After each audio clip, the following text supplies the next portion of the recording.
Hello students, हमारा topic चल रहा था क्रिया, जिसमें हम पढ़ रहे थे सकर्मक क्रिया के दो भेद होते हैं।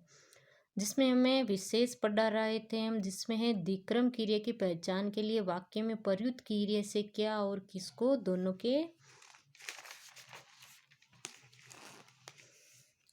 द्वारा प्रश्न किया जाता है। यदि दोनों का उत्तर अलग अलग मिले तो क्रिया द्विक्रम बहुक्रम होती है। जैसे देखो, यदि किसी वाक्य में देने का बोध हो रहा हो और दान दिया जा रहा है तो वह क्या और किस को दोनों का उत्तर अलग अलग मिलने पर भी एक क्रम में क्रिया होती है तथा पहले प्रयुक्त होने वाले क्रम न होकर संप्रदान कारक होता है। जैसे रमेश भिखारी को कपड़े देता है।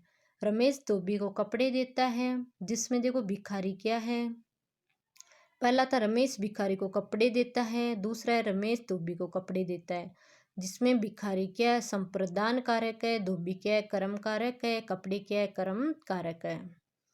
राजा ब्राह्मण को गाय देता है, एक क्रम क्रिया है। मोहन सोहन को 500 रुपये देता है, ये भी एक क्रम क्रिया है। मोहन सोहन को 500 रुपये उधार देता है, ये कौन सी है, द्विक्रम क्रिया है। भाई बहन को 500 रुपये देता है, ये कौन सी है, द्विक्रम क्रिया है।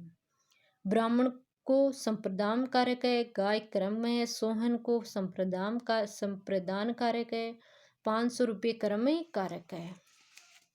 नेक्स्ट देखिए इसका विशेष।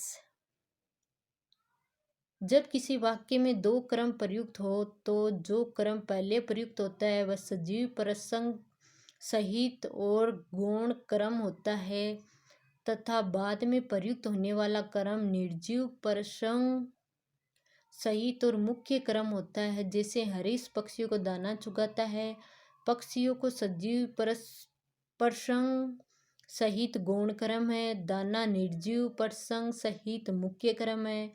प्रयोग रचना के आधार पर क्रिया।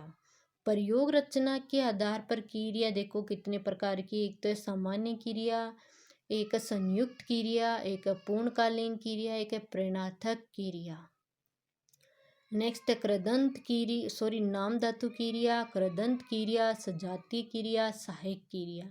जिसमें एक नंबर पर हम पढ़ेंगे सामान्य क्रिया। सामान्य क्रिया किसे कहते हैं, देखो एकदम इजी है इसकी परिभाषा। जब किसी वाक्य में क्रिया की सामान्य स्थिति का बोध कराया जाता है वो क्या कहलाती है, सामान्य क्रिया कहलाती है। जैसे बच्चा रोया, लड़का हंसा, कुत्ता भूखा, मनीष आया, सीमा गई, रेशमा चली। अब इसके अंदर है संयुक्त, पूर्णकालीन, प्रेरणार्थक, नाम धातु, कृदंत, सजातीय और सहायक क्रिया। इनके बारे में हम कल के वीडियो में जानेंगे। धन्यवाद।